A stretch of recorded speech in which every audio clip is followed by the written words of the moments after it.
আসসালামু আলাইকুম সুপ্রিয় দর্শক, আমার রান্নাঘরে আরেকটি নতুন রেসিপিতে আপনাদের সবাইকে স্বাগতম। আজকে আমার রেসিপি পাকা আমের ম্যাঙ্গো বার। এই পাকা আমের ম্যাঙ্গো বারের রেসিপিটা একবার শিখে নিলে দোকান থেকে আর কখনোই কিনে বাচ্চাদের খাওয়াবেন না। এটা তৈরি করা খুবই সহজ, কিন্তু খেতে ভীষণই মজা। আর দেখতেই পারছেন কতটা সুন্দর আর কতটা লোভনীয় হয়েছে। আর দোকান থেকে কেনা হাজার গুণে ভালো বাসায় তৈরি এই আমের ম্যাঙ্গো বার। তা চলুন এটা আমি কিভাবে তৈরি করেছি সেটাই আপনাদের মাঝে শেয়ার করি। প্রথমে আমি এখানে নিয়েছি পাকা আম। অবশ্যই আমগুলো একটু ভালো দেখে নিতে হবে। যত ভালো আম হবে এই ম্যাঙ্গো বারটা কিন্তু খেতে আরও বেশি ভালো লাগবে। আমগুলো আমি খোসা ছাড়িয়ে এভাবে মাঝখান থেকে কেটে নিয়েছি। ছোটো টুকরো করার কোনো প্রয়োজন নেই, এরকম বড় বড় থাকলেও কোনো সমস্যা নেই। এখন আমি একটি ফ্রাই প্যানে ঢেলে দিচ্ছি।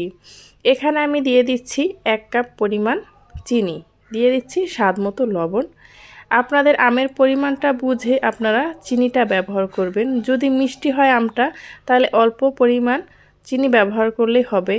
এই আমটা একটু টকটক ছিল, সেজন্য আমি এখানে 1 কাপ চিনি ব্যবহার করেছি 1 কেজি আমের জন্য। আপনাদের আমের পরিমাণটা বুঝে শুনে কিন্তু চিনিটা দিয়ে দেবেন।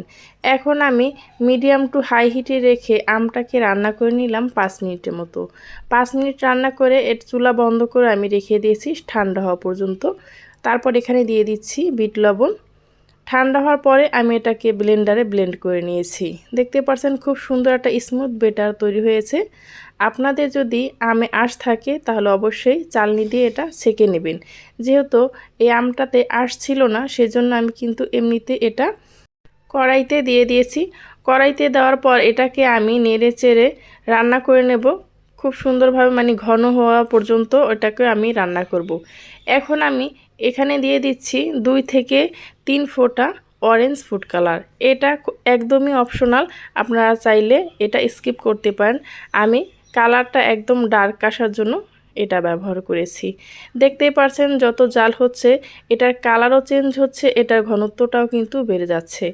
এটা আপনি যত ঘন করে চুলা থেকে নামিয়ে নেবেন এটা শুকাতে কিন্তু তাড়াতাড়ি সাহায্য করবে। দেখতে পারছেন এটার ঘনত্বটা কীরকম হয়েছে।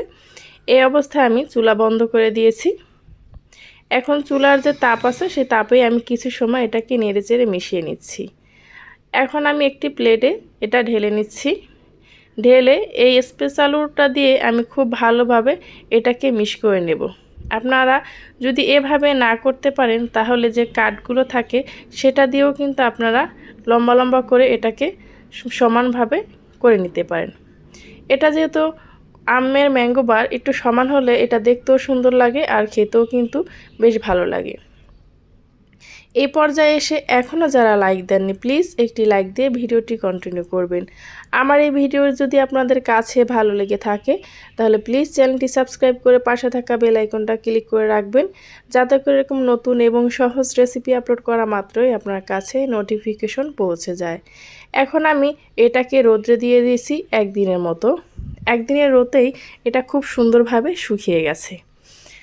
এখন আমি একটি ছুরি দিয়ে কাছ থেকে একটু আলগা করে নিচ্ছি। দেখতেই পারছেন কতটা সুন্দর হয়েছে আর এটার মোটা কতটা।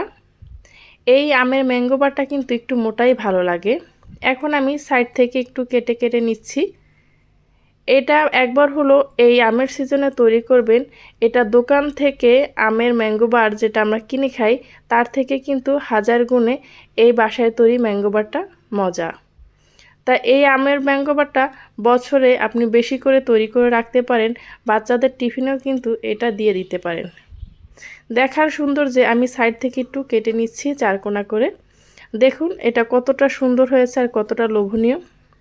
যারা আমার এই আজকে রেসিপিটা দেখেছে তারা মনে হয় না আর বাচ্চাদের দোকান থেকে ম্যাঙ্গো বার কিনে দেবে, কারণ এভাবেই যদি খুব সহজে ঘরেই তৈরি করা যায় ম্যাঙ্গো বার তাহলে কেউ টাকা খরচ করে বাইরে থেকে আনহেলদি খাবার বাচ্চাদের কিনে দেবে না।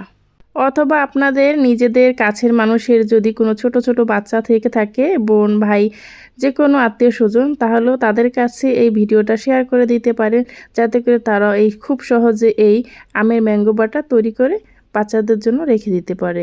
আল্লাহ হাফেজ।